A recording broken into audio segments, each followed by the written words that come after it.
Please be seated.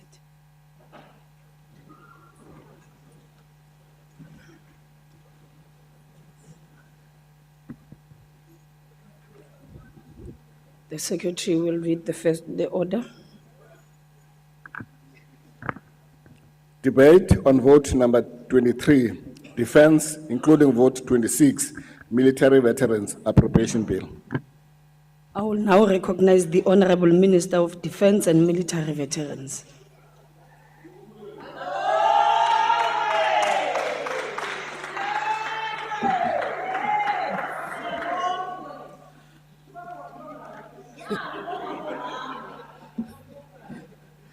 House Chair, Deputy Ministers and Defense Military Veterans, and Deputy Minister of Defense, Chairpersons and members of the Portfolio Committee on Defense and Military Veterans and the Joint Standing Committees of Defense, honorable members, the Acting Secretary of Defense, our Chief of the National Defense Force, and the Acting Secretary of the Department of Military Veterans.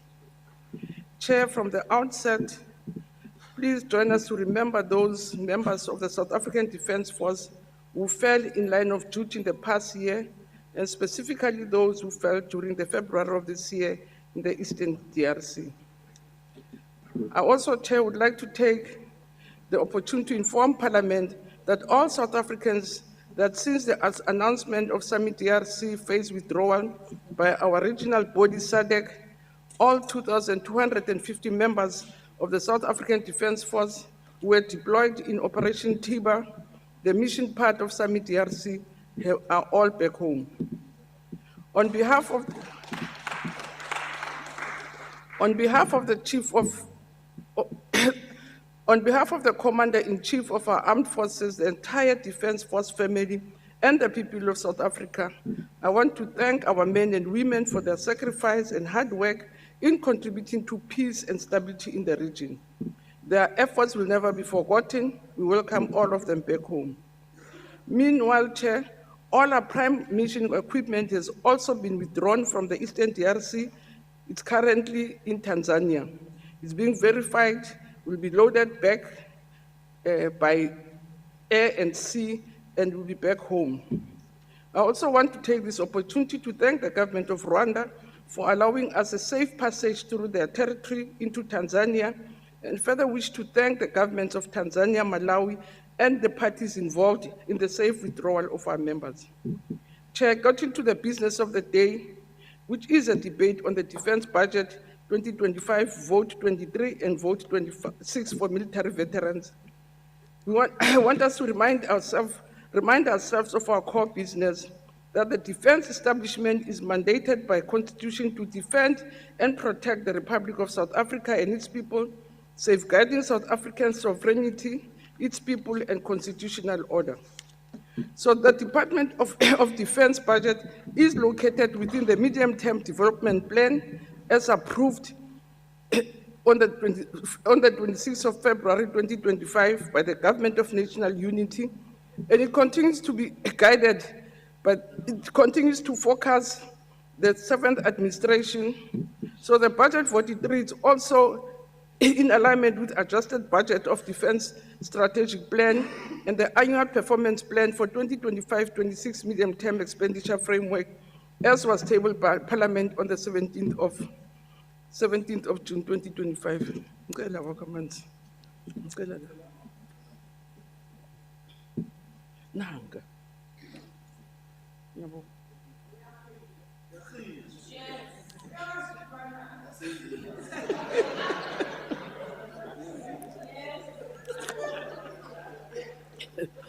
Chair, governance and accountability remain of importance, ensuring that the defense utilizes scarce resources in the most effective and efficient manner in compliance with the regulatory requirements, thus contributing to building a capable, ethical, and developmental state.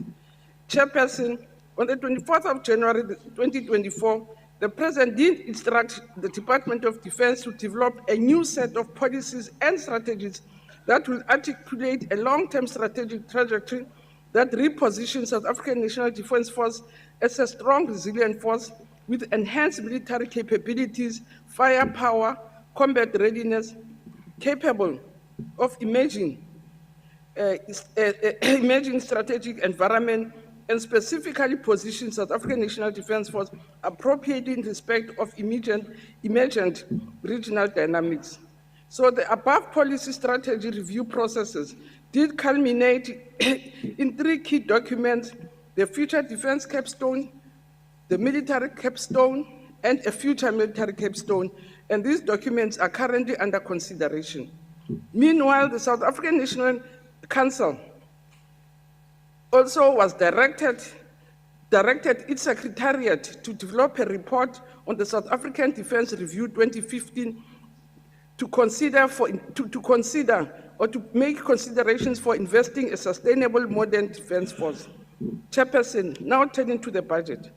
This Department of Defence, for the financial year 2025-2026, has received a total budget of 57,103 billion, and this budget, 36 billion thereof, has been set aside as a ceiling for compensation of employees, which constitutes 64% of the defense allocation. Furthermore, in addition to this 36 billion, about 8.3 billion has been allocated as follows. More than 2.7 billion is for accommodation, for leases and municipal services. More than 2.5 billion is for peacekeeping. 1.4 billion is going to AMSCO as transfers. 487 million goes to the Republic's assets contributing to SADC and peacekeeping processes. 480 million for the repair and maintenance of maintenance defense system. 300 million for day-to-day maintenance and the emergency repairs, and 200 million for the procurement of vehicles and technology for border safeguarding, which leaves us only with 12 billion of the defense force to meet all our other constitutional mandates.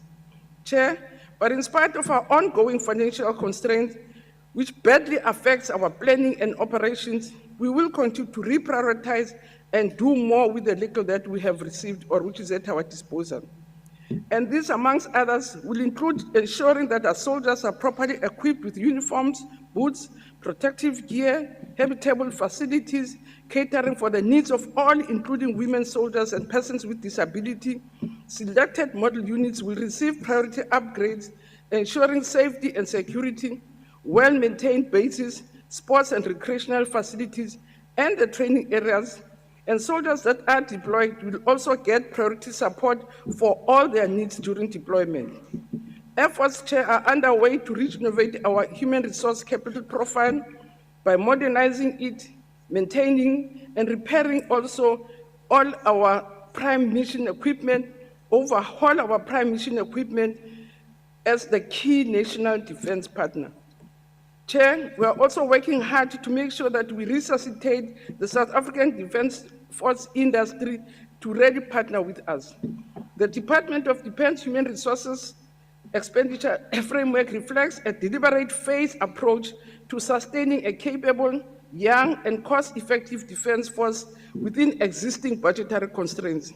The prioritized interventions are focused on aligning our organizational structure within the level of defense ambition, optimizing the workforce composition through targeted recruitment and remastering strategies, managing the reserve force as a strategic surge capability, and restoring expenditure discipline to bring COE expenditure in line with fiscal realities.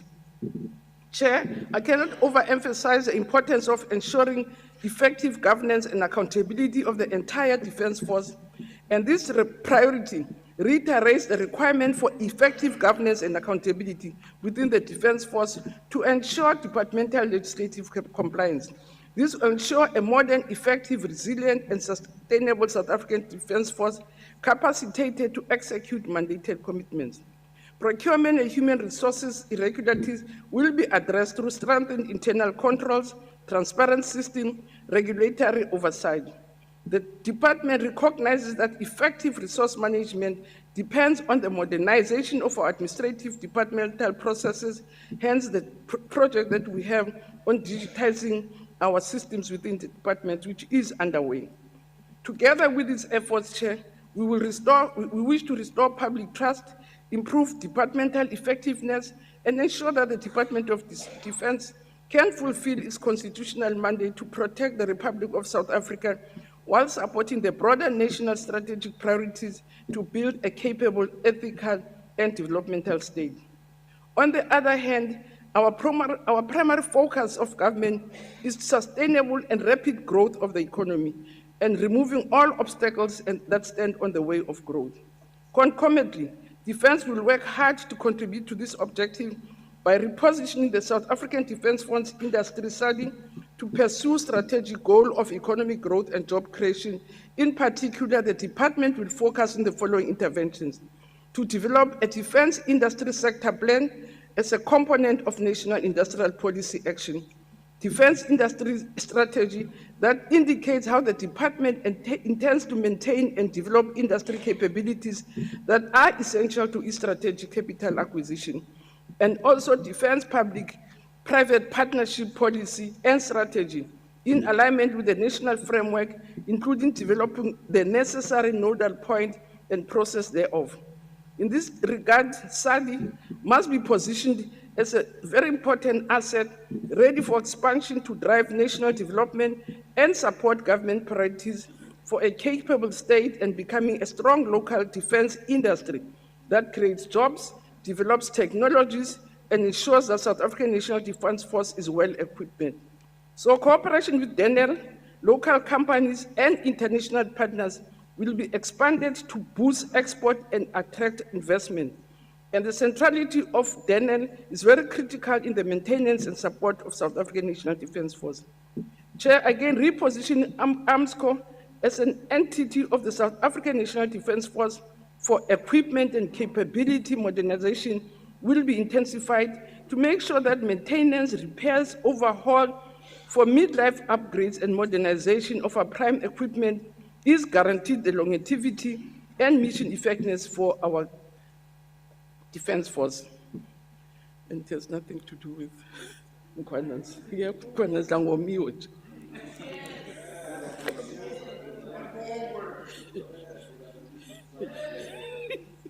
Chair, let me look at the military ombudsman. The military ombudsman continues to be an important instrument for civil-military relations and civil oversight, as well as promoting good labor. We can announce that we will be hosting the conference on ombuds institutions on the 8th and 9th of October this year. And indeed, we're looking forward to receiving all other ombuds from other provinces, learning and contributing towards them. The Castle Control Board also continues to excel on the global heritage and memorization scene, utilizing the Castle of Good Hope as a symbol of understanding, education, healing, and nation building. And it has gained steady strides as a world-renowned heritage site under UNESCO. And the Defense Force Service Commission Chair, we are looking at its mandate to make sure that we are compliant, and in view of the new recognition of the unions in the Defense Force, it's also very important to also relook at their mandate. Chair, turning to the military veterans, this department derives its mandates from the Military Veterans Act, which requires us to provide policy and standards on socio-economic support for military veterans and their dependents, including benefits and entitlements to help realize a dignified, unified, empowered, and self-sufficient community of military veterans. The budget for the department for this year amounts to 878 million, and we wish to acknowledge the support that we are receiving from the presidency because of ongoing challenges in that sense, and want to take this opportunity to express our heartfelt condolences at the passing of the first chairperson of the Presidential Task Team, Deputy President Mabuza, who gave a very valuable guidance in ensuring that pension benefits for military veterans are disbursed. And we can say that since 2023, more than 437 military veterans have been provided at the cost of more than 217 million. Through the Deputy Minister, we have established a transversal team to assist the department to unlock the ongoing challenges faced by the department. So the database work stream of the Presidential Task Team is currently in process of verifying military veterans across the country, having resumed to the Northwest. They're currently in the Free State, and they'll be visiting all different provinces. And parallel to that process is a verification of those that are already in the database to cleanse the database and ensure its integrity. So in collaboration with sister departments, Chair, we have embarked on a project to repatriate the remains of fallen heroes. And I can quickly run also to some of the benefits, because I can see I've run out of time, that we have allocated money for the education benefits of veterans. We have allocated money also, as we've indicated, also for all the different socio-economic needs of the veterans. The unaudited information of 2024 financial year indicates that 7,738 learners and students are provided with education support and continue their studies. To date, we have a number of them who have graduated. But in terms of the overall budget, the National notes the department plans to intensify the rollout of military veterans pension with the aim of reaching 9,600 deserving military veterans and who are dependent on this grant. In accordance with Section 3 of the Military Veterans Act, the means tense will be applied to ensure that this benefit is directed only towards deserving veterans because of the financial pressures that we are receiving. Chair, let me take this opportunity to really thank members of the Portfolio Committee for ongoing support, also members of the department that also have been providing support. So, Chairs, I really want to thank you most sincerely for the engagements and the guidance and the support that we've been getting from yourself, especially around issues of the budget. And I can say the total allocation that has been given to the military veterans, 63% of it is allocated and earmarked for disbursement of the benefits of military veterans, so that on this minus 100, only 27% will go to administration and staff, but 63% of the money allocated to us does go to the benefits of the military veterans. Chair, let me take this opportunity by presenting the 2025 Defense and Military Veterans budget of 58 billion for votes 23 and 26. I want to thank you, Chair. Thank you very much, Honorable Minister. I will now recognize Honorable Lekgoete.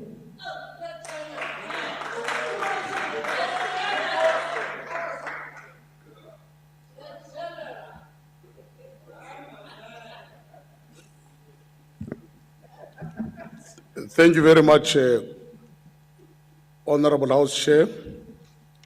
I would not go through the protocol, but acknowledge it as acknowledged by the Chair, by the House Chair, and greetings to all honorable members present here and the Chair. I would start where I normally start, that the state exists for three reasons.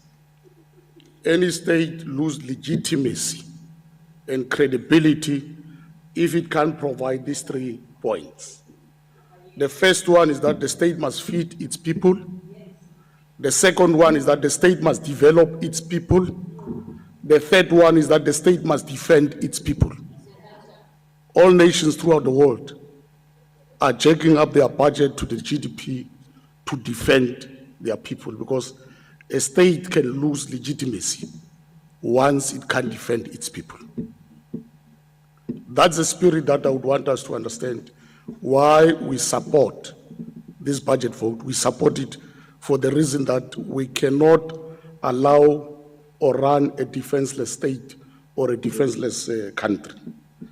I address you today with a sense of collective duty as South Africans to uplift, uphold, and protect our gains as a nation. Work for us by a generation who sacrificed all for justice and freedom through their unyielding faith in a better future for their children. They created the conditions that saw a constitution take shape. Today we enjoy freedoms, rights, protections under the law, thanks to the Constitution and the sacrifice of this generation.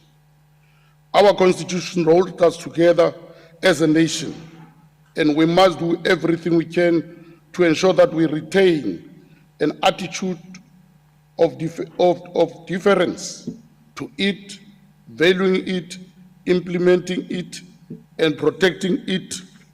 It is in us protecting it that our National Defence Force plays an indispensable role. Without our Defence Force, we would not have the capabilities to back up our claims as a nation with force, if necessary, in a highly volatile world where the global geopolitics are unstable. This military backup must be in place as we advance in all other areas, for without it, all other areas could slip away in an instant. Whether it's economic growth, whether it's education, whether it's health, whether it's peace and stability, all of it, you can't experience it, including job creation, without a proper security, because nobody will bring their investment in a country which is not safe or which is defenseless.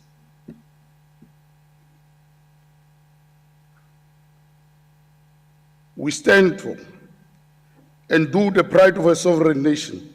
Our freedom has been hard-won, and we are honor-bound to defend it. The South African National Defence Force is impelled by Section 200, subsection 2 of the Constitution, to be the guardians of our sovereignty, protecting it, including our territorial integrity. This is not an abstract mandate. It affects every aspect of our development. We therefore need to ensure that, as in all other areas of our progress as a nation, our defense force is kept up in a tip-top conditions, well-resourced, properly structured, and fully prepared to navigate the complex security challenges that constantly arise in the world and in our region. We cannot allow fiscal challenges to undermine capacity of this crucial institution in our democratic order. Whether you like it or not, the whole of Europe moved their budget from 2% of the GDP to 5% as a result of the developments in Tehran and Tel Aviv recently. It's only us here who have not kept up to our commitment. Our budget of the National Defence Force, it's still 0.7% to the GDP. Other nations have moved even up to 5%, when most of the European Union nations. So we need to do something as a nation now, leave any other allegiances or political affiliations and focus on national security.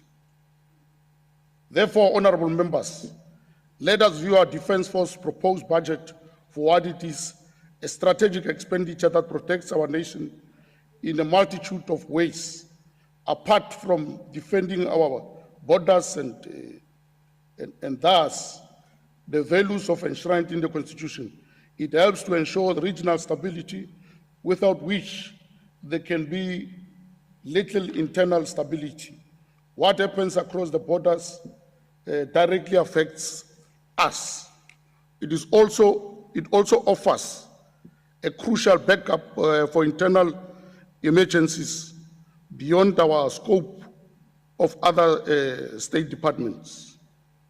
The budget for 2025-2026 financial year is currently 57 billion rand. This represents a 1.6 real term decrease from our previous year, which is hardly ideal if you have to compare our budget with our counterparts globally. The Portfolio Committee has engaged extensively with National Treasury, the Department of Defense, Arms Corps, the Naval, on the risk caused by underfunding and an agency of prioritizing defense in our national budget, so that the South African National Defence Force does not lose its capabilities. We cannot allow the Defence Force, already under pressure on various kinds, to decline. Currently, the South African National Defence Force faces a challenge of aging equipment, limited funds to procure new equipment, This results in serious challenges. You could see recently with how we failed on the floods of Mtata as a national defense force. The South African National Defense Force requires long-term fiscal certainty to do the necessary strategic planning, especially given the complexity of the military procurement and development project. The South African National Defense Force is also a rapidly aging force, and this has been identified by the committee as a key area of intervention, along with concerns around the high portfolio proportions of spending and compensation of employees. Concrete discussions are underway between the committee, National Treasury, and the department to develop a rejuvenation plan that will give more young South Africans a chance to be in the South African National Defense Force while carefully managing the opportunities for aging soldiers.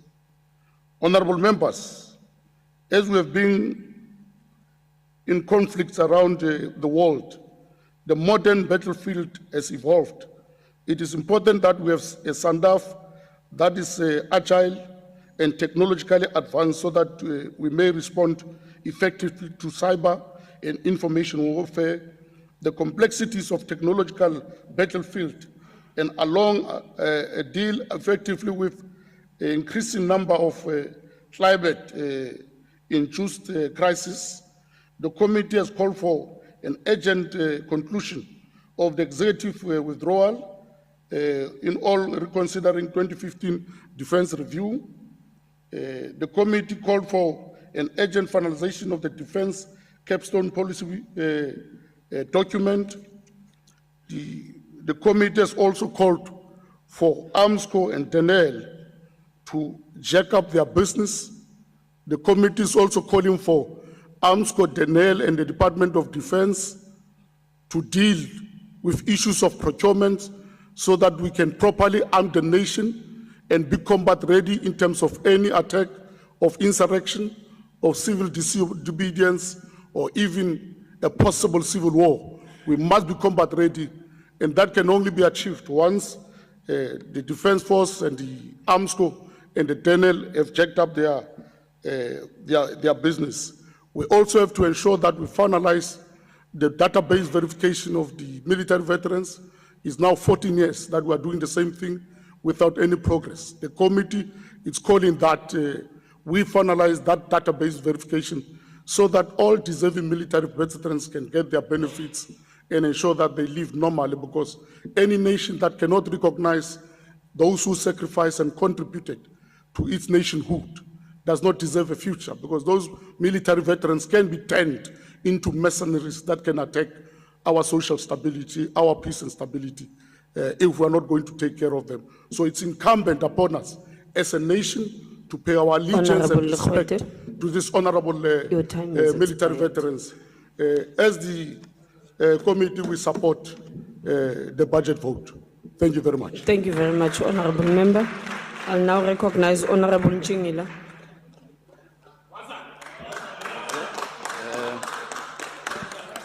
Honorable House Chairperson, would like to extend our heartfelt condolences to the family and comrades of former Deputy President David Mabuza. As Umkondo Wesizwe Party, we once again express our unwavering support to Lieutenant General Mkwanazi for the selfless service that he's doing for this nation. This vote, as presented, is not aligned with the age and development needs of our country. It fails to directly confront the critical issues of the welfare of former armed freedom fighters and our national security. And once again, it exposes a systematic failure of a state in retreat from its constitutional obligations. The South African citizens are not simply demanding better service delivery. They are demanding a call to economic justice, dignity, and inclusion. Yet what is presented here is a plan of paralysis, not one of progress. Our defense force stands on the brink, not due to external threats, but in collapse of patriotic morality and consciousness. The GNU continues to persist an illusion while denying a reality where our soldiers are underfunded and the defense equipment are rusting in the Navy and the Air Force. Therefore, we have observed that the South African National Defence Force spending has dropped to 0.7% of the GDP, down from the 1.5% in the late 1990s, hemorrhaging capacity while neighboring states surged ahead. Of our 4 frigates, only 1 remains operational, and we've lost capacity in submarines, aircraft, and the helicopters due to lack of maintenance and funding. The public refuses to ignore the DRC disaster, where South African National Defence Force soldiers died in underprepared, under-equipped missions, exposing diplomatic ambitions as hollow rhetoric. Naval was once our industrial backbone in defense, is bleeding. It received 3.4 billion in bailouts by March 2024, yet 900 million remains frozen, tied behind the unmet conditions. Most funds are serving debts, not renewal. Project Hofmeyer Batch AFV initiative collapsed after scrapping delivery of 264 vehicles. Only 88 are planned, with no single unit delivered by end of 2024. Let's call this budget vote what it is: a Defense Abandonment Act, not new defense review, no white paper roadmap, just a rolling collapse in real time. We'll no longer stand by as our forces decay while the president plane takes off and SAA Air Forces planes are grounded and our frigates rust in dock. Our soldiers deserve respect, not excuses. They deserve maintenance, not misdirection. They deserve dignity, not diplomatic bureaucracy. The DMV's failure to maintain credible, updated database of veterans is equally alarming. Without a clean database, fraud risk increases, benefits are delayed, and dignity is denied. Despite repeated promises, the department still has not fully digitized the verification at the Veterans Registry. Even more concerning is that the department's failure to settle payments to educational institutions on time, putting the future of students at risk. And one is of the belief that the DA-led GNU is adamant in making sure that South Africans suffer further humiliation through budget allocations. The Auditor General's office has flagged fruitless and wasteful expenditure, weak internal controls, and delays in payments across the departments. The DMV, for instance, paid only 66% of legitimate invoices within 30 days in 2023-24 financial year. This contravenes the Public Financial Management Act. Where is the accountability and where is consequence management? These failures are not isolated incidents.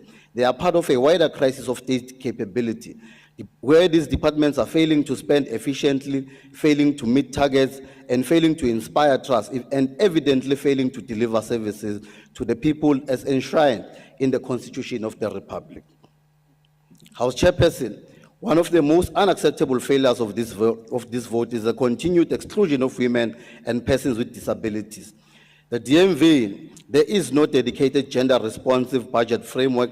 Despite lofty language, only a fraction of pensioners and beneficiaries are women. The representation of women at SMS level is set to decline to 50%, rather than increasing as expected.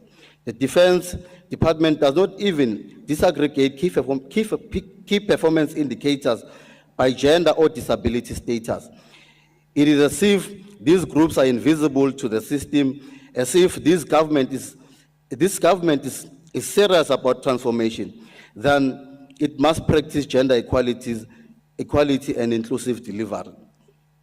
The budget allocation indicates that DMV will spend 149.5 million, nearly 17% of its total budget, on compensation of employees, while it is failing to finalize a veterans database, deliver houses on time, or improve audit outcomes. Meanwhile, the Department of Defense spends billions on international operations, external missions, and denial oversight, yet we see no integration with civilians' departmental priorities. Why are we not retraining military personnel to participate in disaster response, school safety, rural infrastructure, and climate mitigation efforts? This budget could have been a vehicle for justice, dignity, and development. Instead, it is a missed opportunity bloated on bureaucracy, starved of vision, and blind to the suffering of the ordinary people. Military veterans are not just beneficiaries, but they are symbols of sacrifice. What is crystal clear in this budget it disrespects their contribution, their selfless contribution. Our defense force is not just a military entity, rather a tool for peace, development, and inclusion, which this budget ignores blatantly. We are on the same channel. The budget lacks meat, the budget lacks hydration, that's why we are thirsty. Therefore, as MK Party, we reject this budget in its current form, not because we do not support our soldiers and veterans, but we do so because we refuse to endorse a system that prides itself with failing our veterans and our people.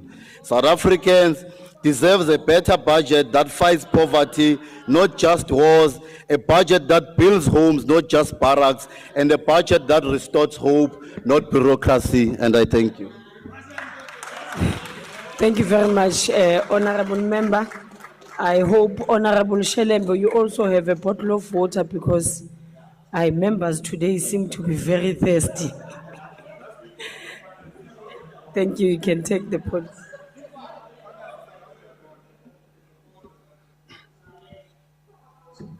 Chairperson,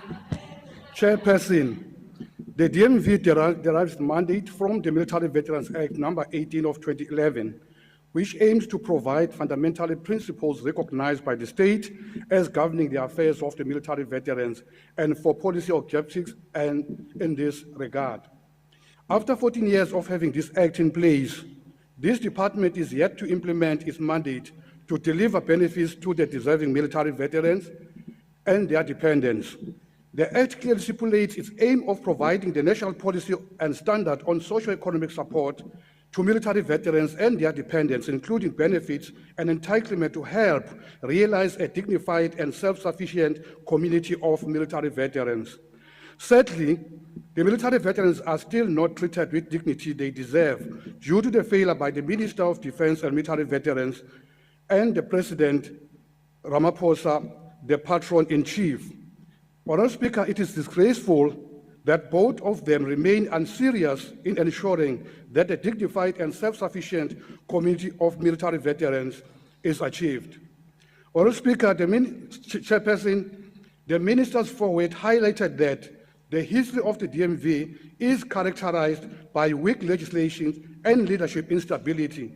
This itself tells us that the DMV is not ready to deliver dignified services to deserving military veterans. The question we ask ourselves, for how long has this department been in crisis, plagued by leadership instability and operational inefficiencies? The simple answer is since 2011, 14 years, yet no improvement.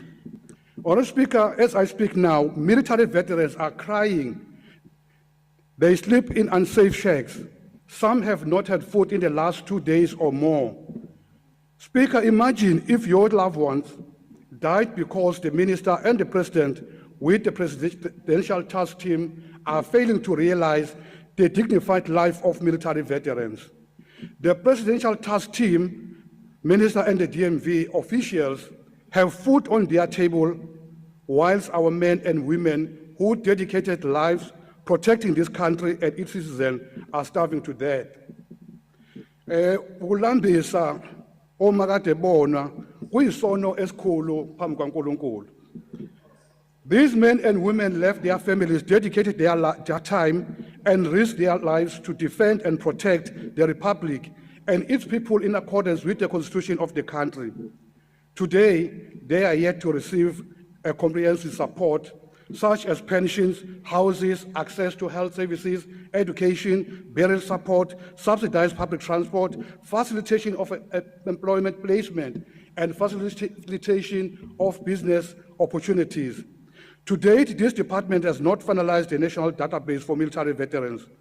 Provincial offices are still not fully functional. The call center is non-operational. Military veterans receive no reply within 30 days to acknowledge receipt of their applications. And in Q3 in 2024, the department only delivered 37 houses against a target of 225. As the DA, we fully recognize all military veterans who render their service to any of the recognized military organizations, former statutory forces and non-statutory forces who were involved on all sides of the South African Liberation War from 1906 to 1904. Speaker, Chairperson, I'm elated that pressure from the Democratic Alliance during the Sixth Administration led to the promulgation of the long-awaited pension regulations for the military veterans, resulting in pension payments now being rolled out. But we are still not happy about the slow pace of the JIPA in verifying and paying to military veterans. We remain unhappy about the budget allocated to pension payouts. This budget will be depleted before the financial year, which will have serious implications on the lives of military veterans and their dependents. The DA will, in this seventh administration, put pressure on minister to implement these benefits as we did on pension benefit. Chairperson, while the challenges facing our military veterans are grave and dangerous, undermines our nation's security, I stand here with hope and determination. The DA remains unwavering in its commitment to fight for the dignity, rights, and well-being of every military veteran who made the ultimate sacrifice for the great nation. Ngifuna ukucaca ukuthi ba ukuthi uma kuukuthi ke lolu daba Honorable uMinister akasumeli. Your time has Akasumeli. expired. Ngiyabonga Minister kodwa uzosukumela. Siyabonga. I'll recognize Honorable Niehaus.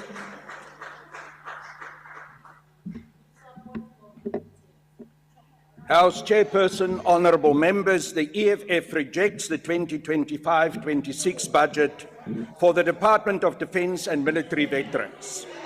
Allocated 57 billion for defence and a paltry 878 million for military veterans, this budget betrays our soldiers, veterans and national security. It prioritises international debt repayments over the dignity of those who defend our sovereignty. Where is our defence strategy? The 2015 Defence Review, meant to modernise the SANDF, lies unimplemented, gathering dust a decade later. The Minister of Defence and Military Veterans keeps on promising Parliament the so-called Journey to Greatness strategy document, which remains conspicuously absent. One more reason, alongside her overall incompetence, why she must be relieved of her duties by the President. The now critical to defence is in administrative crisis, failing to present annual reports or financial statements, exposing systemic failures. Armscor continues to fail the SANDF as its main service provider and procurement agency. The disaster at Armscor's Simontown dockyard underscores this neglect. The EFF demands a national defence summit to update the 2015 Defence Review and forge a 10-year plan for a capable defence force. The budget reveals neglect. Defence's increase to 57 billion is a 717 million real cut, taking inflation into consideration. Air defence, maritime capabilities, and landward operations are critically underfunded. Our borders are exposed, our skies vulnerable, our seas open to piracy. When floods struck the Eastern Cape, our grounded Air Force couldn't respond, a dreadful symbol of decline and betrayal of the flood victims. The return of 2 billion to the Treasury of the Sami-DRC withdrawal is indefensible. This could have restored Air Force flight hours or border security drones. Instead, it now services international debt that was recklessly incurred by an irresponsible Minister of Finance, leaving our soldiers with outdated gear. The Sami-DRC mission that costed 23 lives since December 2023 due to inadequate resources shows the peril of underfunded deployments. The EFF certainly supports peacekeeping, but only with proper funding and strategy. The military veterans budget of 878 million is shameful, barely exceeding inflation. It serves only 20% of all military veterans, delivering 500 houses against what is actually a 2,000 backlog and healthcare for a fraction. Corruption, including millions of rands for an unnecessary and pathetically and embarrassingly incompetent Deputy Minister Richard Tlhophe, cripples this department. The EFF demands a 2 billion budget for the DMV, but then it must be placed under PFMA Section 100 administration, and the incompetent DMV Acting Director General, Ms. Nontobeko Mafu, must be suspended and charged in order to eliminate corruption. Our proposed budget will deliver 1,000 houses, 25,000 pensions, healthcare for 30,000 veterans, and 4,000 jobs. The EFF opposes any funding for the Castle Control Board, which maintains the colonial relic of the Castle of Good Hope. No overstretched defense budget should support such symbols of oppression, nor should the castle be proposed as a UNESCO World Heritage Site. We reject celebrating colonial legacies. The EFF envisions a defense budget of 114 billion, allocating 30 billion to the Army for border patrols, 20 billion to the Air Force for helicopters, 15 billion to the Navy for frigate upgrades, and 10 billion to refurbish one military hospital, altogether creating 22,000 jobs. For veterans, 2 billion would clear backlogs and deliver benefits, restoring their dignity. Madam Speaker, this budget is a national disgrace. It fails our soldiers, veterans, and our whole nation. In addition, we continue to shamefully sell weapons and ammunition to NATO countries that transfer those arms onto apartheid Israel to continue to commit genocide in Gaza. The EFF rejects all of this mess with the utter contempt that it deserves. Demanding a defense summit, a strategic overhaul, urgent action to fix Naval's and Arms Corps' failures, and 1.5% of GDP for defense. We owe those who serve, and especially those liberation heroes who served, a capable SANDF and a Department of Military Veterans that delivers justice and security to our nation. Thank you. Thank you, Honorable Member. I will now recognize Honorable Nkosi Lekulu.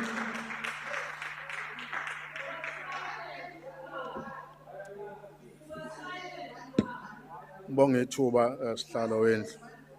Okay, Honorable Members, okay. Simi lapha kule mihla kungenxa yamaphutha eminyaka engamashumi amathathu eyedlule. Lapho khona bangena emandleni bayitshela ukuthi azikho izitha eNingizimu Afrika, angeke sibe nazo inselelo.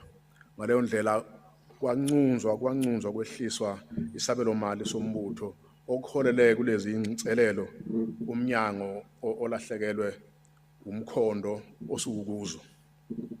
Ukuvula kwemngcele yezwe lase South Africa ngenye inkinga noma izinto ezibangele ukuba sibe nalezi inselelo ezikhona.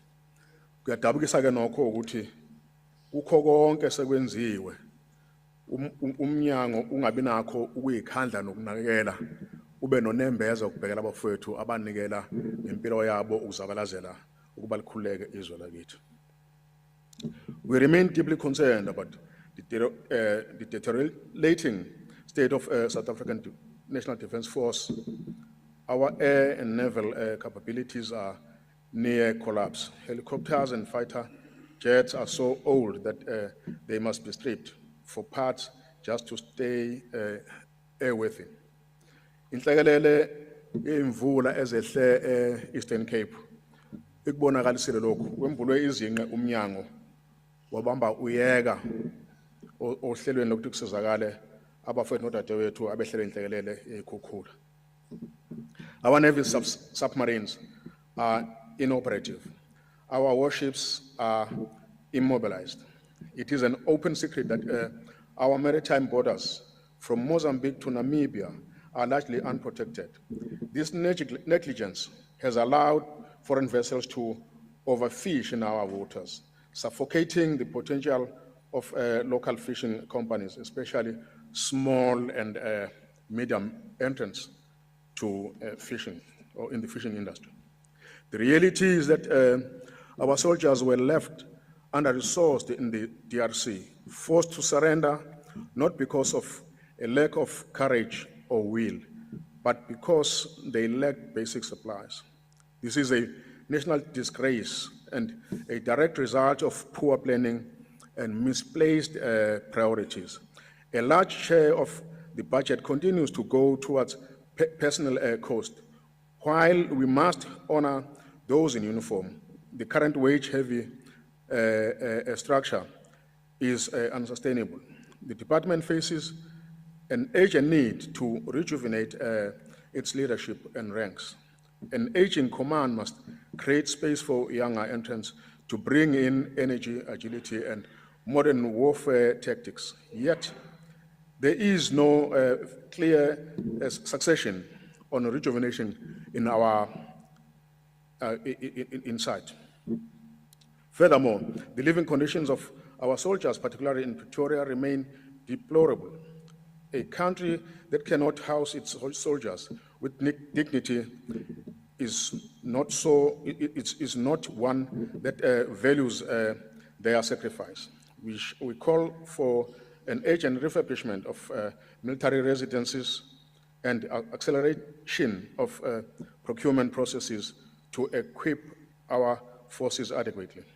The budget vote should reflect our national gratitude. However, veterans still suffer from delayed benefits, limited access to health care, and exclusion from economic opportunities. The IFP accepts the budget vote and will continue to monitor, question, and propose solutions. We stand not in opposition to Department of Defense and military veterans, but as a voice demanding that this budget delivers real security, real dignity, and real outcome. Mhlonishwa Ngqongqoshe, kuyadabukisa la khona ukuthi abakhulu bombuso emnyangweni bahlale befuthwe ngama-aircon kumakhaza uyashisa ema-ofisini abo, uyashisa phandle kweyabantu ema-ofisini abo, kodwa bebengakwazi ukunakekela iy'dingo zezwe. Izwe lakithi lisenhlekeleleni. Uma singahlaselwa noma yiliphi izwe namhlanje kulo ma-ISIS okukhulunywa ngawo kule mihla, ngokusobala bofike belithathe izwe, bonke la bantu abala endlini, bonke la bantu abalaphandle boba imhambuma ezweni lawo isekhulu nokhokho babo. Kuhleke sigcizelela khona ukuthi siyaseka ngoba siyafisa ukuthi akwenziwe okuhle kuyosiza izwe lakithi likhululeke kulobu bugqila nokuyithwala. Ngiyathokoza. Thank you, Honorable Nkosi. I will now recognize Honorable Van Wyk. Cheers. Honorable House Chair, honorable members, honorable Minister, fellow South Africans.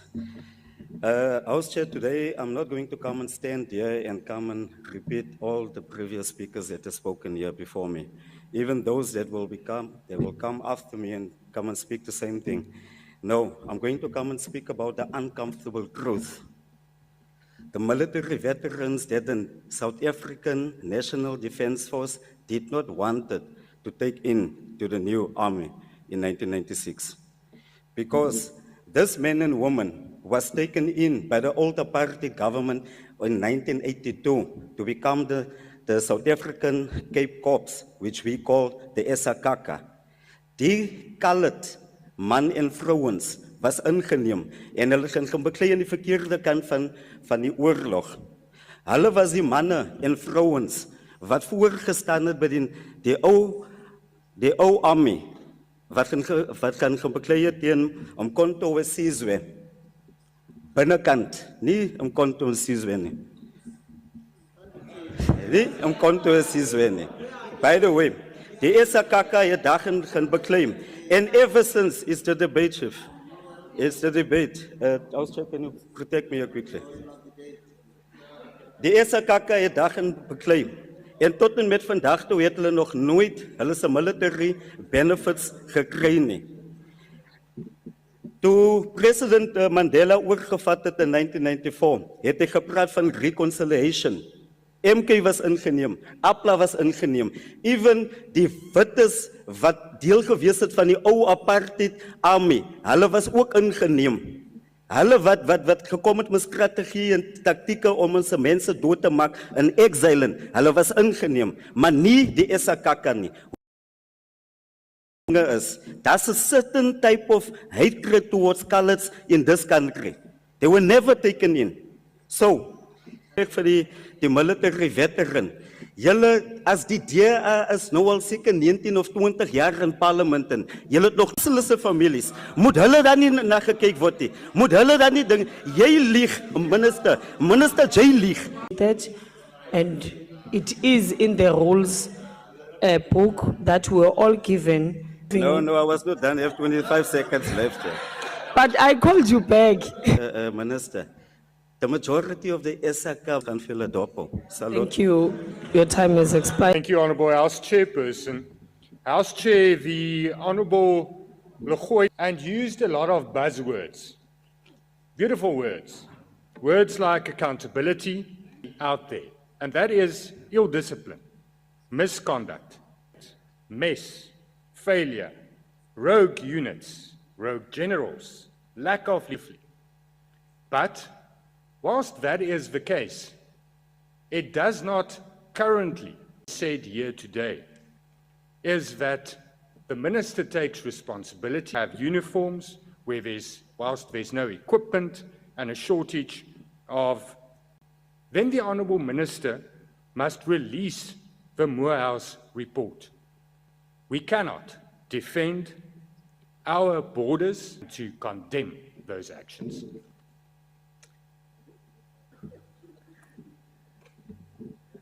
Can I? Support, and you deserve a budget that is worthy of your sacrifices. I warned the minister during the July 2024 budget deliberations that without urgent reforms by 1.6% after inflation. What is good about a bigger number if it's buying withdrawal is painted as realignment, the defense surrender.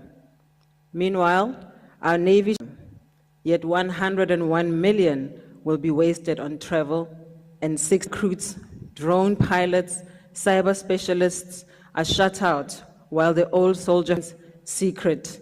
Soldiers guard border fences with rusted rifles and dry fuel tanks, while leadership hides behind paperwork, far from the front line. Let us be clear. This budget does not secure South Africa. It signals surrender. It doesn't reform, it delays collapse. This is a budget of betrayal, and ActionSA rejects the defense surrender. Before I step down, let me close as I began, by saluting the men and women of the Defense Force. You stand as a source of national pride and discipline, and yet you're often left to fend for yourself by those who stand behind you. May we find the courage to match your sacrifices with real action.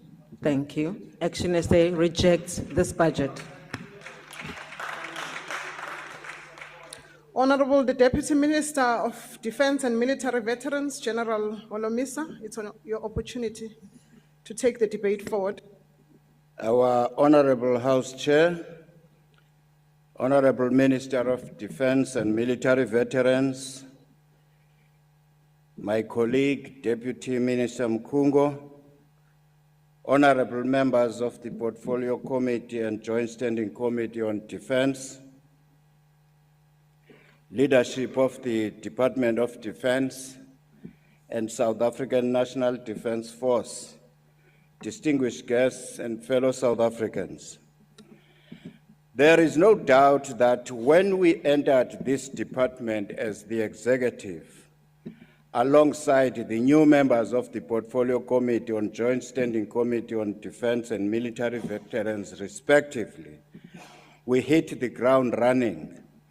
The common denominator of our engagements has been our collective determination to confront the negative legacies we all inherited. In doing so, we have taken time to understand the depth of the challenges, This journey has not been about assigning blame, but about reclaiming direction. That is why we are actively engaging with the Audit Committee on the Auditor General's report and its recommendations, particularly in addressing the adverse audit outcomes of the past 4 years. Our focus includes resolving procurement irregularities, establishing a credible and verifiable asset register in line with the audit action plans, and tackling several other long-standing issues that have hampered effective governance. Across our communities, the people of this country have grown increasingly concerned about the state of our national security. Many have questioned why our soldiers are deployed on external missions while internal threats continue to escalate. In this financial year, we must, in partnership with Parliament, take a strategic decision on how our military can enhance internal security in line with the constitutional mandate of the Republic of South Africa. Part of that decision must involve a thorough assessment of whether we have appropriate equipment and capabilities to respond effectively to emerging threats, including those posed by natural disasters. South Africa continues to receive many people who come in search of better opportunities, education, and improved livelihoods. While we remain committed to regional solidarity, the ease with which people move across borders within the SADC region demands our collective attention. This is not a challenge South Africa can address alone. The South African government must elevate this issue with SADC structures to promote a coordinated and regional aligned approach to immigration. People from Europe, Asia, and the broader African diaspora also move freely across our borders, and increasingly we find ourselves sharing limited resources without harmonized policy framework. This matter must be addressed not in isolation but through regional cooperation that ensures migration is managed fairly. Yes, the security of this country has not been sufficiently prioritized in the past, and this poses a threat not only to our national safety, but also to our economy. That era must come to an end. The time has come to place security and the fight against corruption at the heart of our national agenda. The Defense Department itself has not escaped the tentacles of state capture. Some individuals are already before the courts. The Special Investigating Unit is investigating others. Even a former minister stands accused in this department. But we must be clear. Fighting corruption is not the sole responsibility of the South African Police Service. It is a collective obligation for all of us who still believe in a safe, ethical, and democratic South Africa. Let us be honest, the allocation of 57 billion rands is not a symbol of national generosity. It is a strategic lifeline, a signal to our people and to the world that South Africa still values the defense of its people and the preservation of its democratic order. Chairperson, the integration Honorable Deputy Minister, your time has expired. Okay, yawundipha ngenye imini sana.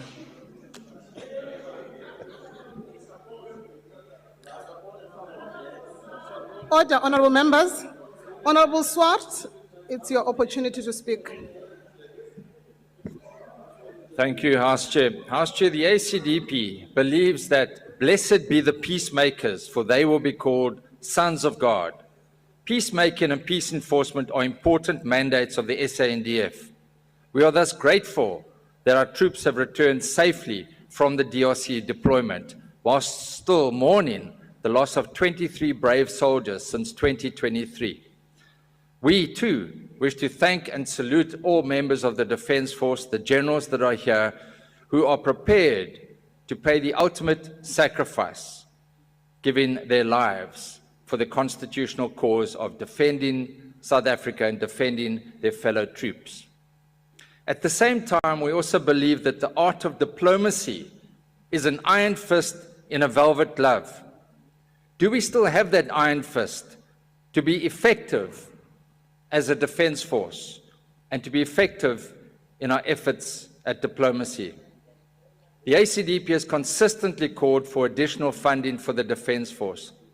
Underfunding contributed to the debacle in the DRC, and it is disgraceful that defense spending stands at a paltry 0.7% of GDP. The Honourable Deputy Minister warned that the Defence Force would be hard-pressed to meet a conventional threat, which is thankfully unlikely. What is more alarming is his assertion that the Defence Force would be even hard-pressed to deal with large-scale civil unrest in the country. Let us be reminded and thankful that the Defence Force stabilised the country during the 2021 widespread civil unrest in KZN and parts of Gauteng. What is deeply alarming is today's reports of social media fueling possible unrest in KZN. This following Provincial Commissioner Makwanazi's explosive allegations. We see media reporting about #July riots 2001, similar to that which fueled the 2021 unrest. It is crucial that crime intelligence and military intelligence closely monitor the situation, and that a rapid deployment force is on standby to assist SAPS should the need arise. This will serve as a deterrent to repeat what occurred in 2021 and which caused the loss of many, many lives. Now, Chairperson, members of Parliament stand here and we say we reject the budget, but we have the power to amend the budget, and we as the ACDP welcome the fact that the Portfolio Committee is approaching the Appropriations Committee to increase the funding for the Defence Force. Let us use the powers that are entrusted to us. It is not helpful to wring our hands and say there's nothing we can do. The Defence Force requires additional funding. I thank you. Thank you, Honourable Swart. We invite the Honourable Nondenja.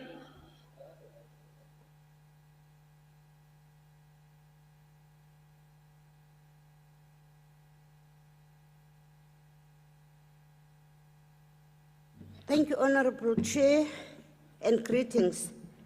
The UDM is deeply concerned about the state of our Defence and Military Veterans Department. The low levels of defence funding is of great concern. Starting with Budget Vote 23, the committee has stated clearly that the budget is underfunded. Compared to the adjustment budget of 2024-25, the DoD budget increased by 3% in nominal terms, which results in a decrease of 1.6% in real terms. When adjusted for inflation for 2024-25 to 2025-26. The defence allocation for 2025-26 represents a mere 2.2% of the country's total expenditure. For a department that has obsolete equipment in all its units, where spending on key areas like cyber defense, border protection, and equipment remains too low, this begs a question about the nation's seriousness about the safety of the citizens. Underfunding of DoD needs a serious reconsideration, taking into consideration the global norms. The same applies to the modernization and cyber defense. Notably, on Budget Vote 26, the budget has gone up by 63 million and more funds are promised to veterans' pensions and housing. However, the delay in finalizing the database is disadvantaging the military veterans. Travel and subsistence is affecting the budget as the veterans have to travel long distances to access their benefits. The UTM calls for the department to piggyback on municipalities instead of premier's offices, which are far from most of the veterans. The department doesn't seem to have enough money to roll out pensions for the full year, and that honesty must be respected. This also shows the bigger problem: poor planning, slow progress, and a department that is still stuck with an old structure. On the other hand, there is no permanent DG for years. Too many top positions are vacant, and veterans in rural areas are struggling to access support and benefits. The department's call center is not working. The list goes on. Chairperson, our veterans deserve better. They served this country. Now the system is failing them. And Honorable Chair, 3 minutes is not enough. The UTM nevertheless supports the budget. Thank you, Honorable Member. Honorable Zibi, it's your opportunity to speak. Thank you, Honorable Chair. Firstly, let me salute the men and women in uniform, especially those who served under very difficult conditions in the Democratic Republic of the Congo. South Africa has a 2,600-kilometer long coastline straddling 2 oceans, the Indian and the Atlantic. That coastline is a border. It is poorly defended because our Navy and Air Force cannot keep their most important equipment in service. The same is true for the 1.5 million square kilometers of ocean that is supposed to be an exclusive economic zone of ours for them to patrol and protect. We have pilots but are not. We have sailors who should be at sea but are instead on land. Our overall force equipment is old, obsolete, and a complete mismatch compared to the national security. The solution does not end with equipment, I'm afraid, Honorable Minister, that most of the leadership of the armed forces does need a generational change. And this is to say nothing personal to the people in charge. There is a pervasive view among younger officers that appointments to leadership roles and talent, but we have an even bigger problem, which is the absence of a coherent strategy that we can look at and therefore back additional funding for. As much as I agree that our armed forces are chronically underfunded, it is also difficult to the armed forces and the DMV do not manage the little money they get in the law. Rise Mzansi views that will back a significant increase in the defense budget when, 1, the security cluster tables a coherent national security strategy before Parliament. It has long been promised, but none materializes. The revelations by General Mkhwanazi over the weekend demonstrate that throughout our security system, we likely are severely compromised, infiltrated, and captured by criminal elements. We must see progress in the cleanup of the poor governance and corruption in the defense environment and military veterans. Part of this, Minister, is retiring people who have overseen the rot. We need new blood. That you, Minister, please table an armed forces mandate that reflects the asymmetric threats we face. We need a younger, smarter, better trained, and more mobile defense force with regional deterrent capability. So our support for this budget, rather than rejecting it in favor of a bigger budget, reflects our view that bigger financing needs a coherent plan. Otherwise, we're throwing good money after bad. Ultimately, honorable members, it is the Commander-in-Chief, the President, who must show seriousness about national security. Absent that, I'm afraid, Honorable Minister, you will continue to walk away with budgets that are too small compared to mandate and barely keep us safe. Thank you, Honorable Chair. Thank you, Honorable Member. We invite the Honorable the Deputy Minister of Defense and Military Veterans, the Honorable Hlophe, to take the debate forward.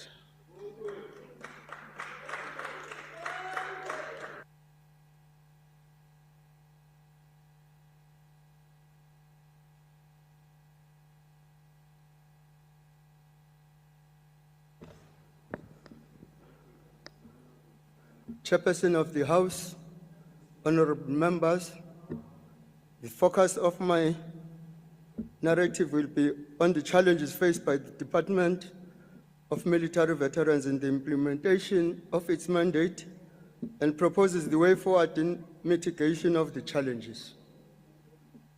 Challenges. Over the past 15 years, the department has encountered several challenges, including lack of human capacity to deliver on its mandate, legislative gaps, high level of vacant posts in senior management levels leading to leadership instability. The lack of automated system still remains a challenge. Moreover, the other challenges that we face relates to the implementation of military veterans benefits. Way forward, as approved by the PTT, the transversal team will be in place as soon as possible to work out the modalities to assist the department in specific areas pertaining to improvement of capacity and capabilities, in particular with respect to the organogram and structure of the department, legislative review, and service delivery model. We will continue making efforts to implement the benefits of the military veterans by ensuring that the its work of both the verification and cleansing, as well as the applying the means test. We should endeavor to ensure that the budget allocated to us is fully utilized and engage with the national fund these benefits. While we are focusing on reforms, the department will fast-track the process of automation, which will assist in providing timely service of clients. We are emphasizing on the current administration's aim to build a capable, ethical, and being made to enhance the organizational structure of the department by prioritizing the filling of identified critical posts within the medium-term period. The ministry will provide adequate support to the department and the necessary political counseling to stakeholders in response to governance issues facing the national of the military veterans affairs. I thank you. Thank you, Honorable Deputy Minister. The Honorable Hatting, it's your opportunity to speak.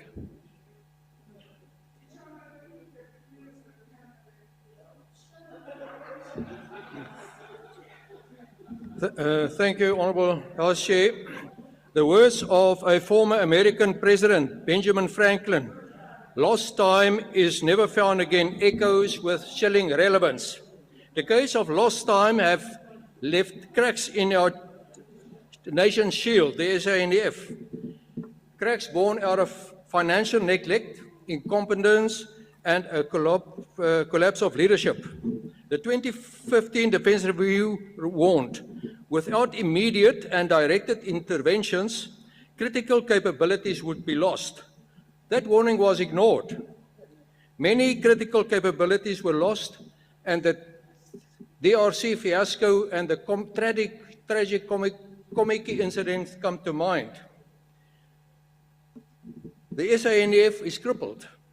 Our Navy is crippled. Our submarines, designed for a 30-year life, if mid-life refits were done, have missed critical maintenance and are effectively dead in the water. Charlotte Masheke has been stripped and has been in the dockyard since 2016, while Mantatishi was rushed back into service without a proper refit, compromising her safety and future availability. And the Queen Majaji waits for Mantatishi to come out of the dockyard. Our maritime domain awareness, the ability to monitor and control our waters, has disintegrated, leaving our seas vulnerable to poaching, smuggling, and foreign incursions. This is largely shocking for a country vastly dependent on maritime trade. Our economic weakness, to an extent, lies in our inability to secure our shipping routes. South Africa's patrol and surveillance capability has collapsed. Last year, Minister Motshega promised 441 million for repairs. 1 year later, nothing has happened. Our Air Force is, for all practical purposes, grounded, bleeding pilots and expertise. Technical expertise. The Grippins and Hawks are mothballed for lack of space and expired contracts. The C-130 fleet, once the backbone of airlift, is down to a single airworthy aircraft. The Oryx and A109 helicopters are largely unserviceable, leaving the Air Force unable to conduct even basic troop transport or medical evacuations. The Rooivalk attack helicopters are sidelined by underfunded support and lack of funded upgrades. Training hours have collapsed. Even VVIP transport is prioritized above combat readiness. The military health service is failing those it was meant to support. One military hospital remains an uncompleted construction site after more than a decade. Soldiers and their families rely on overburdened provincial hospitals or pay out of pocket, an unforgivable betrayal. The situation on our borders is equally dire. Soldiers patrol with obsolete vehicles, broken equipment, and no advanced surveillance systems. While the world deploys drones and smart sensors to secure their borders, our troops are stranded in the 20th century. And this decline has cascaded down to our most important battle assets, our troops. In the DRC, as part of a SAMI DRC deployment, our troops suffered a humiliating defeat. Overrun by M23 with no close air support, they were forced into a chaotic withdrawal that exposed South Africa's hollowed-out military capability. Stripped of support and equipment, they were left vulnerable and demoralized. Soldiers even had to buy their own tents, a damning indictment of an abandoned SANDF. The inability to provide even boots and clothing sustainable to our soldiers had the South African National Defence Union launching a Boots for Troops campaign to step in where the state has failed. Last year, the minister stood here pledging a soldier-first principle and promising an interim force design. A year later, there is no design, no strategy, no alignment of resources. The 500 million pledge for border vehicles and technology has vanished. Yet Minister Motshega continues to repeat slogans like "Journey to Greatness," while failing to deliver a credible plan and costed framework based on South Africa's needs and a national security strategy. A year after promising the review of the 2015 Defence Review, there is still no roadmap, no plan, only recycled rhetoric as the SANDF slides deeper into crisis. Defence planning requires discipline and courage. Also the courage to tell the Commander-in-Chief and Cabinet what this country can and cannot afford. During the past year, there has been nothing but drift and decay. Meanwhile, VIP perks are protected. Generals enjoy luxury vehicles, exorbitant protection, and officers fly business class all over the world. Costly overseas trips, including to Russian military parade, are funded, while frontline soldiers lack food, rations, and morale. Despite desperate financial pressures and extreme difficulties, our soldiers remain committed to safeguarding our borders and our country. This makes it all more urgent to prioritize a clear force design, align forces with South Africa's defence needs, and secure the funding required to maintain its core capabilities. Minister, we will support you in achieving this. But if the Minister and her military leadership cannot put boots on our soldiers' feet, Honourable House Chair, then they must step aside for those who can and will. South Africa needs a credible force design, an honest strategy, and leaders with integrity to balance South Africa's defence needs with fiscal reality. Because South Africa and the SANDF needs more than rhetoric, more than blue lights and red carpets and boots for troops campaigns. We need leadership, strong, professional, principled leadership. I thank you, House Chair. Thank you, Honourable Member. Honourable Sokanyile, it's your opportunity to speak. Sibongwe.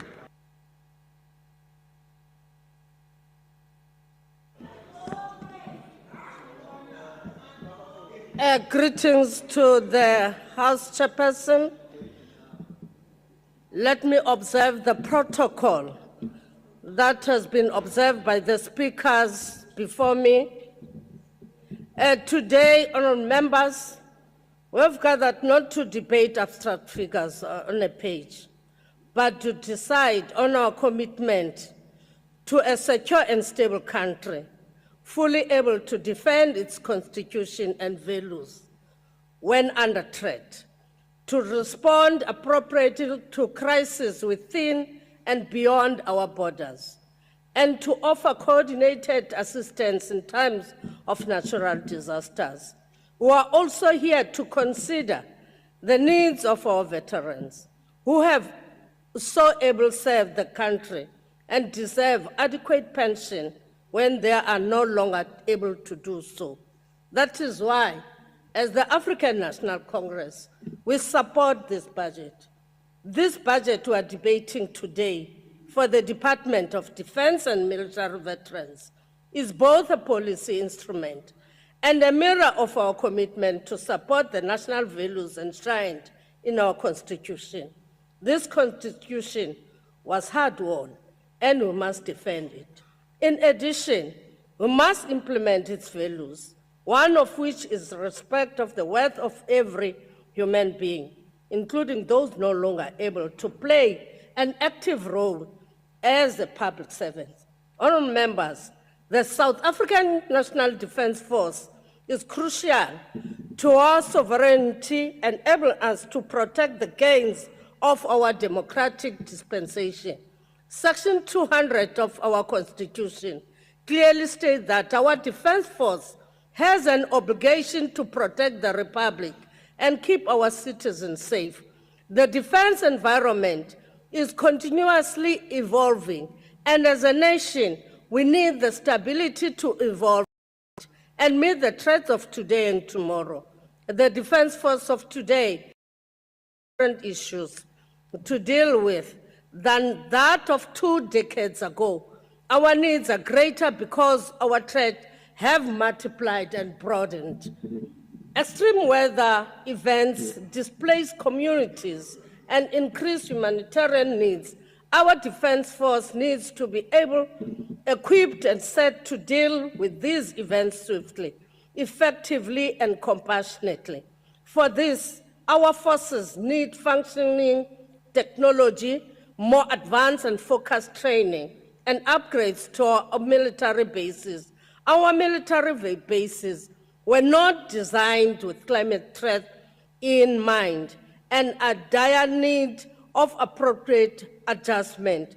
By preparing our defense force for the realities of the climate change, we ensure national stability and safety of our people during the most difficult days.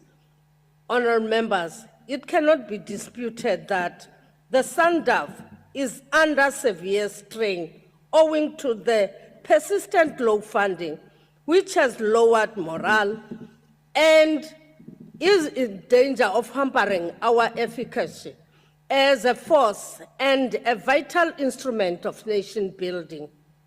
Floods that occurred sometime in KZN and to the recent floods in the Eastern Cape underscore the urgency of modernizing our procurement processes so that we can acquire systems that enable swifter responses.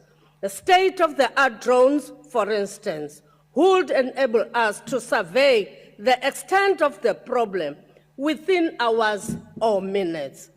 In addition, honourable members, we need to maintain and improve our prime mission equipment so that we can defend ourselves against cyber attacks and electronic warfare. The modernization of SANDF is no longer an option but an imperative. If we fail to modernize, we risk losing the edge in dealing with emerging security realities. As this House, we need to encourage the engagement that the Department of Defense is having with National Treasury and Presidency and all our security structures. Siyeke aba abantu abathi balwela veterans who are here in this house and yet they reject everything that is being put here. Cannot allow it.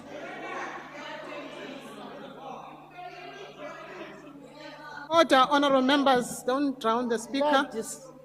Order, honorable members. Let us consider, honorable members, that our soldiers and veterans endure significant psychological strain, and with the little money that we have, we are going to assist them. The Department of Military Veterans needs funding to expand health and other programs in order to ensure that all veterans receive the support and care they deserve. A defense force that contributes to the well-being of their forces is a stronger defense force, more equipped to carry out its mandate.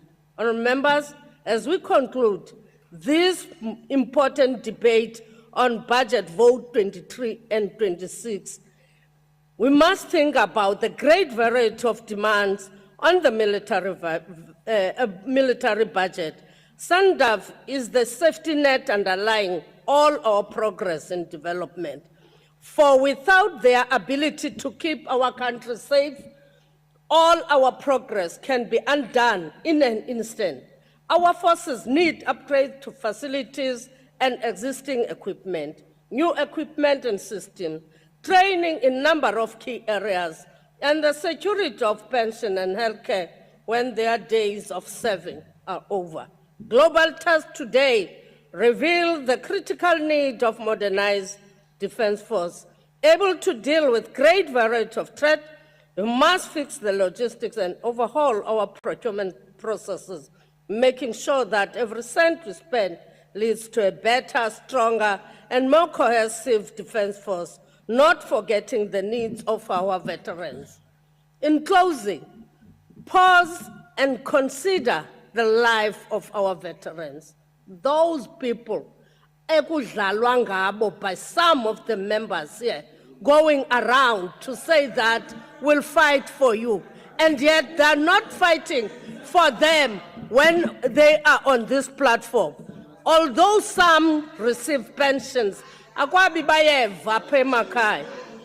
some receive pensions, many more are not yet so supported. After serving their country so able 30 to 40 years or more, some find themselves without decent housing, reliant on health services that is already under pressure and often afflicted by quite serious health mental issues. To alleviate their problem, we need the SANDF equipped to take care of their needs.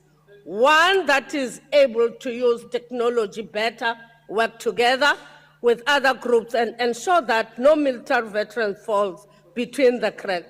All of us, we must stay focused after today, checking progress and pushing for concrete results in the coming year. Let us show we are serious about our defense force and its members, both while they are in active service and once they have retired. A country that looks after its defense force is stronger and secure a country and able to protect its people and its development gains. Honourable members, as the ANC, I repeat, we support this budget because we are supporting the goal of secure country and that defend its borders, responds effectively in natural disasters, and can deal with threats such as international terrorism and cyber attacks, and support the health of the welfare of its military veterans. Bantu abasemakhaya, abantu bangxolayo, bathi masinganincedisi. Thank you.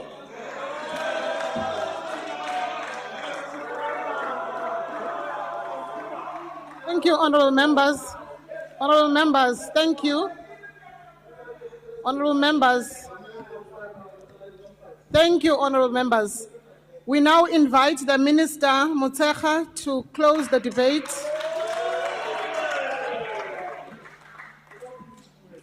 No, thank you very much, Chair.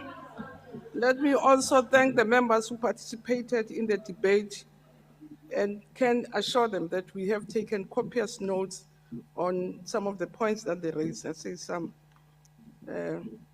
because I agree with members that for us to avoid war, we have to be ready for war. Defense is very important for our safety as a people, our sovereignty, but it also contributing towards world peace regionally, especially in our SADC region and our continent. And indeed, and I was happy that most members acknowledge the challenges that we are confronted with as a department, that indeed underfunding is actually an existential problem or challenge for us. And we do need to speak in one voice in ensuring that the Department of Defense gets more resources, and more important, its baseline is increased. So, Chair, I want to respond, as I said, we've been taking copious notes, Chair, about some of the points that you've made that we should be able to attend to, but also want to emphasize, especially on military veterans, that we're not only verifying in Northwest and the Free State, but it's a national program which runs parallel also with cleansing the database to make sure that we protect the integrity of the information that we have.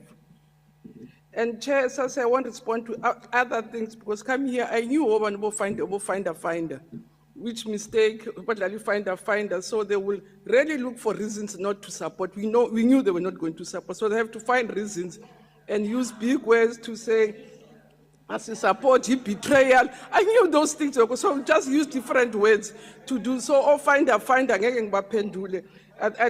thought it's an old game, so they will always find mistakes and refuse to really see the bigger picture.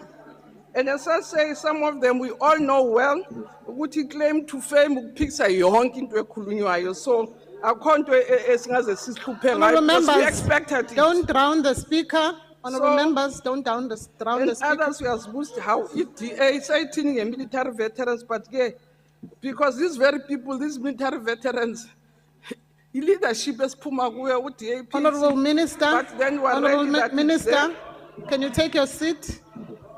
Honorable Nkuna, you are recognized. Thank you, Chair. Is it parliamentary to say members of parliament are doing finder from a minister Honourable who was member, in basic education and Honourable left 30% Honorable member, as a pass rate? Honorable member, I switched off that mic because you were supposed to raise your point of order and not give a speech. So giving a speech is equally unparliamentary and it's out of order from your side. But I will allow the minister to continue because it is well within her right as a person who is debating. Honorable Minister, continue. So, Chair, also in terms of responding to the IFP, I can assure you, Member Guti, we are ready to defend, so it's not as if Sesleleng was no defender. And we are sure about that. To the member of the PA, I really have to say with due respect, I fear a racist debate using race, colors, hate. I just find it a very dangerous political issue. So I just thought I should express that. I think it's in bad taste. I did indicate that verification, Chair, is happening nationally, not only in the Free State and not. Honorable Van Wyk, I recognize you. Chairperson, would like to raise a point of. Listen to me. I am presiding here. You will listen to the chairperson. This is a point of privilege, not a point of order. Honorable Minister, continue. Thank you very much, Chair. I agree that, and I can indicate that where we have to discipline people, we do. We may not perhaps in terms of culture of discipline. We do work with people where we can, and I think we can share with you where we have done disciplinary processes. And as I say, Chair, does accept that, and which is what we accept. It's an existential problem, and other things which are presented, because members says exactly what we need, and then says, and as I say, this question of ready finding is not to support. And also to clarify that ISAMI DRC Chair, it's a SADC mission where participating countries commit themselves to what they can contribute, and on that which we committed ourselves, I can promise you that we have contributed. I fully agree with Member Swart from the ACDP that the problem, we're presenting a budget that has been given to us. So it is the Parliament, Cabinet, and everybody, and I think we're all agreed that the department, the baseline needs to be done. The appropriation committee, every year, as you say, is 0%, should also come to the party to say, yes, this is a serious problem, so that we are not expected to spend what we don't have. To say we will say we are going to increase 10,000 soldiers when they're not in the budget will be misleading the House, because we don't have the resources to do it. So we have to be honest to the House to say, these are the things we want to do, but if I equal, we can't do it. And that's what we are saying. And I also said to Mr. Member Hatting to say, I think sometimes some of the things that you say, I said, I don't remember saying them, but I'll accept that you are saying those are things that have to be done. And as I say, I want to respond to member by member to say, we are said you must do the following. Do the following.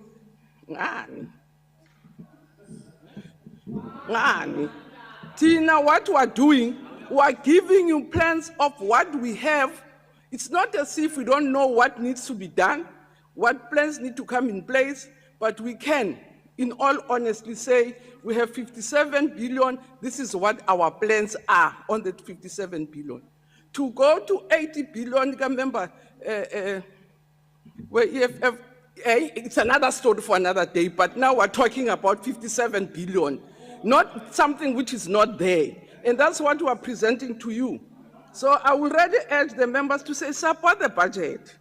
Don't praise the men in uniform to say you honor them, you respect them, but if you don't support that which is in front of you. So you honor them to do what? So you say they must go home. You say they must go home. So ba honoreni kahle ni bahloniphe kahle ngokuthi nayi into encanyana qhubana umsebenzi ourselves as parliament. We have a responsibility ourselves as parliament, as government. We'll make sure that we fight for a bigger budget of finance. It doesn't have to praise people. Honourable Minister, unfortunately your time has expired. So, Onyabong.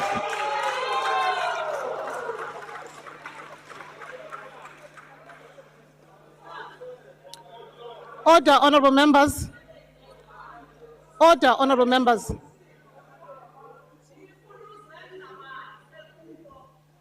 Honourable members, you are reminded of the two debates that are continuing at the hour of 2 simultaneously in Public Works, which will be debated in this Good Hope Chamber, and Health, which will be debated in Committee Room 46. That, honourable members, concludes the debate and the business of this mini-plenary. The mini-plenary may rise.